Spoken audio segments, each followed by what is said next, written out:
எல்லோருக்கும்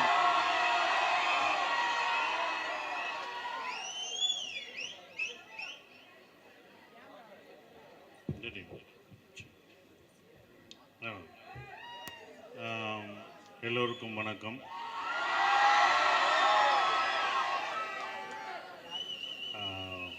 நான் பக்கத்து ஊர் தான், முத்தங்குடிங்கன்னா நான் பக்கத்து ஊரில் தான் இருந்திருக்கேன்.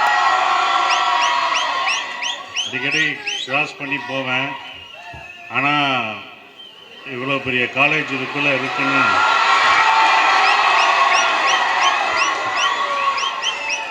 இவ்வளோ பெரிய காலேஜ், ஊருக்குள்ளே ஒரு காலேஜ், அப்படி தான் ரொம்ப சந்தோஷமாக இருக்குது. இப்படி ஒரு காலேஜ் நான் கேள்விப்பட்டிருக்கேன். ஏன்னா நான் உள்ளே வர்றதுக்கான எங்களுக்கு வாய்ப்பு கிடையாது. அதை கிராஸ் பண்ணும்போது அப்போ நான் வண்டியில் போகும்போது பார்க்குறது, அப்போ ஹாஸ்டல் இருக்கும், பாய்ஸ் ஹாஸ்டல் அங்கே ஒரு பழைய பில்டிங்கில் இருந்தது, அது பார்த்தது உண்டு. இப்போ உள்ளே வரும்போது தான் இவ்வளோ காலேஜ் என்னப்பா மதுரைக்குள்ளே மறைச்சி வச்சுருக்காங்க அப்படின்ற மாதிரி தான். ஏன்னா கேள்விப்பட்டிருக்கோம் இப்படி ஒரு காலேஜ் இருக்குன்ட்டு. பொதுவாக கல்லூரிகளுக்கு போனால் நிறையா பேசணும், நான் பேசலாம் மாட்டேன் அப்படின்ற ஒரு விஷயம்னால எங்கேயும் போகிறதில்ல. ஏன்னா நிறையா புத்திமதி சொல்லணும், நிறையா அட்வைஸ் சொல்லணும், வாங்க வளரணும் அப்படின்லாம் சொல்லணும். அது நமக்கு வராது. அதெல்லாம் பேச்சாளரை தான் பேசணும் அப்படின்னு நான் சொல்லிட்டுருக்கேன். கார்த்திகேயன் சார் சேர்மன் கூப்பிட்டப்ப குறிப்பாக என்னை இங்கே வந்து அழைச்சிட்டுலாம் வரலை, இழுத்துட்டு வந்திருக்காங்க தான் சொல்லணும். ஏன்னா அவருடைய நண்பர் கண்ணன், ஆனந்தபுரனில் இருந்தார் கண்ணன் சார்னு, அவருக்கு நண்பன் எனக்கும் நண்பனை மாதிரி அப்படி நண்பர் மூலமாக வர வச்சு எனக்காக ஒன்று பண்ணுங்கன்னு அப்படின்னு நண்பன் கேட்டால் நம்ம உயிரே கொடுப்போம், செயினை கொடுப்போம், இதெல்லாம் கொடுப்போம். சரி வருவோம் அப்படின்னு சொல்லிட்டு வந்தது. அவர் நண்பர் எனக்கு நண்பர்னால அவர் என்கிட்ட உதவியே கேட்டதில்லை. ஒன்று இந்த காலேஜுக்கு போங்க அப்படின்னாரு. இனி என்னென்னா இப்போ மதுரை ஃபுல்லாக எல்லா காலேஜும் போகணும், எல்லாமே நம்ம ஊராட்சியில் போய் அதெல்லாம் ஆகணும் அப்படின்ற ஒரு விஷயம் ரொம்ப சந்தோஷமாக இருக்குது. இவ்வளோ பேர் படிக்கிறது, அதை விட்டுறாதீங்க, நட்பை விட்டுறாதீங்க.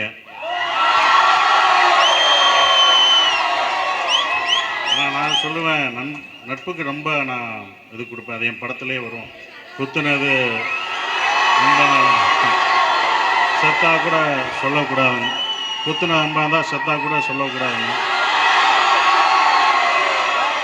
ஸோ அது மட்டும் இல்லை, நம்ம இப்பயும் நமக்குள்ள ஒரு என்னோட படங்கள் அங்கங்கே சொல்லிட்டு போயிடுவோம். எதுவுமே வந்து வெறும் ப்ரீச்சிங்காக சொன்னால் யாரும் கேட்க மாட்டாங்க. அது ஒரு என்டர்டெயின்மெண்ட்டாக நம்ம சொல்லணும். ஒரு சிரிக்க வச்சு நல்லா சிந்திக்க வைக்கிறதோட சிந்திக்கவும் வைக்கணும். அப்படிதான் நான் அயோத்தின்னு ஒரு படம் பண்ணேன், அது மறக்க முடியாத பார்த்துருக்கேன். ஹியூமனிட்டி, அது மனிதம் பேசுகிற ஒரு இது. நம்ம மதங்கள் கடந்து ஜாதிகள் கடந்து நம்ம வந்து யார் நமக்கு தெரிஞ்சவங்களுக்கு மட்டும் உதவக்கூடாது, தெரியாதவங்களுக்கும் உதவணும் அப்படின்ற ஒரு கருத்து உள்ள அந்த படம் தான். அது எனக்கு உடனே இன்ஸ்பயர் ஆச்சு, இந்த படம் பண்ணணும், நடிக்கணும் அப்படின்னு சொல்லி தான் நான் அந்த படம் நடித்தேன். அது வேற நல்ல இதாச்சு, எல்லாருக்கும் போய் சேர்ந்தது. அந்த மனிதன் நமக்குள்ள என்றைக்கும் இருக்கணும். அந்த மனிதன் தான் நம்ம வந்து கடைசி வரைக்கும் நம்ம தெரிஞ்சவங்களுக்கு உதவுறதை விட நம்ம தெரியாதவங்களுக்கு உதவுறதா ஒரு சிறப்பான ஒரு விஷயம். மறுபடியும் நான் அட்வைஸ் பண்ண வரல, அதெல்லாம் சொல்ல வந்திருக்கேன். இதெல்லாம் எதுவுமே அனுபவம் தான். நம்ம வந்து பகிர்ந்துக்கிறது எல்லா விஷயத்தையும் அனுபவத்தில் தான் பகிர்ந்துக்கிறோம். ரொம்ப சந்தோஷமாக இருக்குது. அந்த ஆண் அவங்களுக்கு ரொம்ப நன்றி. அவன் அவ்வளோ தூரம் நடந்து கூழாங்கல் ரொம்ப சந்தோஷமாக இருந்தது. அந்த கம்பு சுத்தினவருக்கும் நன்றி. கொஞ்சம் பயமாக இருந்துச்சு, கண்ணில் போட்டு வரோன்ட்டு, நல்லா இருந்தது. ரொம்ப சந்தோஷமாக இருந்துச்சு. படித்து நல்லா நீங்கள்லாம் வரணும். ஸோ இப்போ நான் வந்தது என்னென்னா உங்களெல்லாம் வந்து ஊக்குவிக்கிறதுக்கு தான், உங்களை என்கரேஜ் பண்ணுறதுக்கு தான் நான் வந்து நிற்கிறது. ஏன் அவங்கெல்லாம் எங்களெல்லாம் கூப்பிட்டு வர்றாங்கன்னா, இந்த மாதிரி நீங்களும் நாளைக்கு வந்து நிற்கணும், பெரிய ஆளாக வந்து நிற்கணும் அப்படின்ற ஒரு இதுக்கு தான் எங்களெல்லாம் கூப்பிட்டு வர்றாங்க. இதுதான் நம்ம கூப்பிடுறோம். ஸோ அந்த எனர்ஜியை உங்களுக்கு கொடுக்குறோம். நம்ம வந்து நிற்கிறோம்னா நானும் எல்லாருமே ஒரு விதத்தில் கஷ்டப்பட்டு தான் வருவோம். எல்லாரும் அந்த கஷ்டத்தெல்லாம் மறந்துடும். நம்ம ஜெயிக்கணும், முன்னேறணுன்ற ஒரு குறிக்கோளில் தான் இருக்கணும். ஸோ ரொம்ப சிறப்பாக இருந்தது இந்த காலேஜ். இது நான் இன்னும் சுற்றி பார்க்குறேன், உங்கள் கல்லூரியை கண்டிப்பாக குறைகள் நிறைகள் எது இருந்தாலும் உடனே சொல்லிட்டு போயிடுவேன். குறைகள் இருந்தாலும் இருக்கிறாங்க. ஹாஸ்டல் நீங்கள் இருக்குன்னு நினைக்கிறேன். இங்கேயே ஹாஸ்டல் தானே எல்லாம். ரொம்ப சந்தோஷம். நானும் போர்டிங் ஸ்கூலில் தான் படித்தேன். செயின்ட் பீட்டர்ஸ் ஸ்கூலில் boarding school 5th to 12th வரைக்கும். அது என் படத்தில் தான் அதான் நட்பு பிரதிபலிக்குது. ஏன்னா போர்டிங்கில் இருக்கும்போது தான் எல்லாமே வந்து சகோதரர்கள் சகோதரியாக படிப்போம். நமக்குள்ள மதம் ஜாதி எதுவுமே இருக்காத ஒரு விஷயம் நம்ம வளரணும்.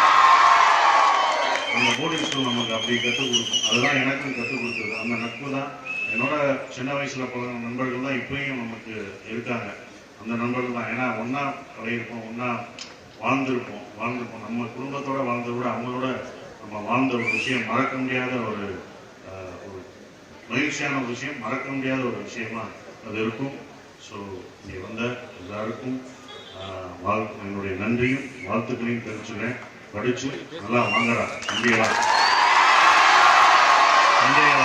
எல்லாமே என் சகோதரிகளுக்கு என்னுடைய வாழ்த்துக்களை நல்லா படித்து வாங்க.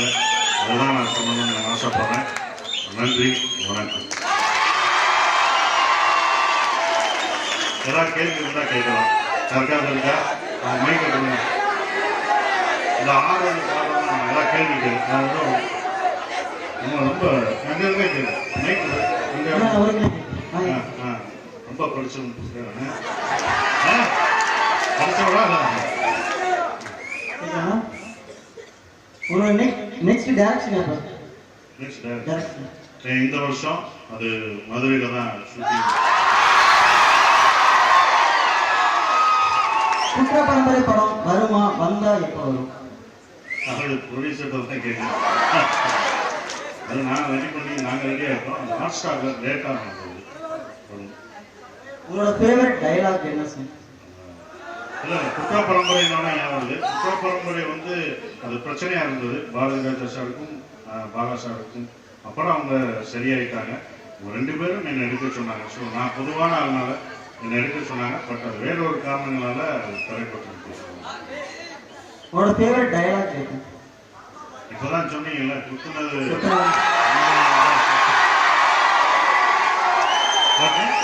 எனக்கு வந்து ஒரு கேள்வி. ஏன்னா அயோத்தி மூவி வந்து எனக்கு ரொம்ப எமோஷனலாக கனெக்ட் ஆன ஒரு படம். அதில் இந்த சீன் எடுக்கும்போது என்னால் ரொம்ப ஆக்ட் பண்ணவே முடியல. ரொம்ப எமோஷனலாக நீங்கள் உணர்ந்ததில் எந்த சீன் எனக்கா? குறிப்பாக கிளைமேக்ஸ் சீன். உன் பேர் என்னன்னு கேட்டவுடனே என் பேரை சொன்னோடனே இப்போ கூட பார்த்தா கூட எனக்கு அப்படியே ஒரு மாதிரியா உணர்ச்சிப்படுவேன். அந்த உணர்ச்சி தான் நம்மளாம் நடிச்சிருப்போம். யாருமே தெரியாமல் ஒருத்தன் உதவி பண்ணிகிட்டே இருக்கான். அது மக்களுக்கும் தெரியும். பேர் நம்ம கேட்கவே இல்லையா அப்படின்னு ஆடியன்ஸுக்கும் தெரியும். அது பார்க்கும்போது எனக்கு இருந்தது. 2வது அந்த படம் பண்ண பிறகு எனக்கு என்ன தோணுன்னா, இப்போ நம்மளே என்ன அறியாமல் அந்த படம் பண்ணணும். ஏன்னா ஆம்புலன்ஸ் ஓட்டிட்டு தான் இருக்கு அந்த படம் ஃபுல்லாக. இப்போ ஆம்புலன்ஸை பார்த்தாலே எனக்கு இன்னும் அவங்க போகிறவங்க நல்லா இருக்கணும், அந்த ஆத்மா உயிரோடு இருக்கணும்னு வேண்டிக்கிறேன். எந்த ஆம்புலன்ஸ் நான் காரில் போகும்போதும் கிராஸ் பண்ணாலும் இந்த ஆன்மா எப்படியாவது உயிர் வந்துடணும் அப்படின்னு. அவங்க யாருன்னு எனக்கு தெரியாது, அவங்களுக்கு எனக்கும் பழக்கம் இல்லை, அவங்க என் சொந்தமும் கிடையாது. ஆனால் அவங்களுக்காக 1 நிமிஷம் 1 செகண்ட் நான் வேண்டிக்கிறேன். அந்த பழக்கம் எனக்கு வந்துருக்கு அந்த படத்துக்கு அப்புறம். அதை நான் மாற்றி சுப்பிரமணியபுரம் படத்துலேயே அதே ஆக்டர், இப்போ வரைக்கும் அதே ஆக்டர் எப்படி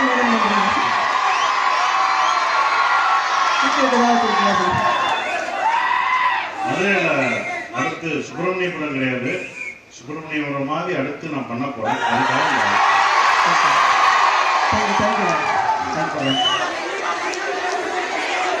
ரொம்ப கேட்கிறேன். ரொம்ப நாள் பிடிச்சிக்கிட்டு என்ன சிரிப்பு படத்தோட சொல்லிட்டேன். அது என்னோட சிரிப்பே இல்லப்பா. அதான் நம்ம நாராயணன் தான் கூப்பிட்டு வரணும். அந்த படத்துல அவர் அவர் நிஜமாவே அப்படிதான் சிரிப்பாரு. அதை பார்த்து நான் பண்ணேன்.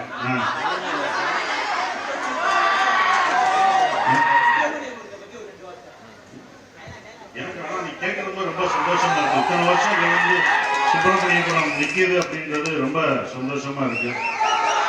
கண்கள் 2வது சாங் என்னால் மறக்க முடியாத. இந்த கண்கள் 2வது பாட்டு பாட்டு வேண்டாம்னு நினைச்சிட்டு இருந்தேன். இதுப்பா பாடலாம் முடியாதுப்பா. அப்ப கொலை பண்ண சீன் நல்லா இருந்துச்சுன்னா உனக்கு குத்தி காமிச்சிருக்கியா? அதனால அந்த பாட்டு என்னன்னா இங்கே மட்டும் இல்ல, தமிழ்நாட்டுல மட்டும் இல்ல, நான் கேரளா போகும்போதும் கேரளாலையும் அந்த பாட்டு வந்து ரொம்ப ரொம்ப நேசிக்கப்பட்ட ஒரு பாட்டு, ரொம்ப பிரபலமடைஞ்ச பாட்டா இருந்தது. ஸோ அது மறக்காது. ரெண்டாவது அந்த கிளைமேக்ஸ் சீன் எனக்கு ரொம்ப பிடிச்சது. இதுதான் சுப்பிரமணிய இந்த பாட்டு பாடுறது, டான்ஸ் ஆடுறது, அந்த மாதிரி தப்பான வார்த்தைகள்லாம் இங்கே புறப்படுத்தக்கூடாது. அந்த கேம்பஸ்ல பாடுறது, விசில் அடிக்கிறது,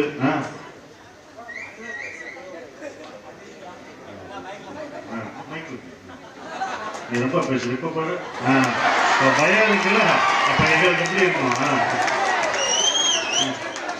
அனுராக் காஷ்யப்போட ஒரு படம் இருக்குமா, பண்ணுவீங்களா அப்படின்னு இல்ல இருந்தது, அது கொஞ்சம் தள்ளி போயிடுச்சு. அதான் குற்ற பரம்பரையில நான் ஹாட் ஸ்டாருக்கு பண்ற மாதிரி இருந்தது.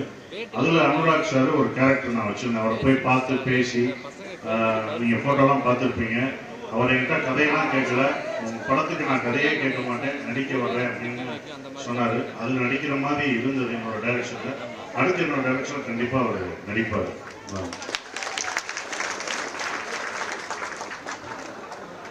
போட்டோ நீ பேசுனதுக்கு நான் போட்டோ எடுக்கிறேன்.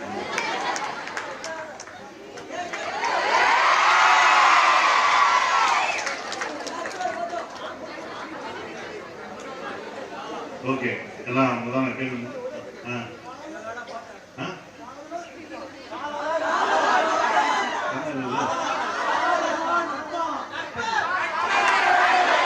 எப்பவுமே நட்பு தான் காதலாம். காதல்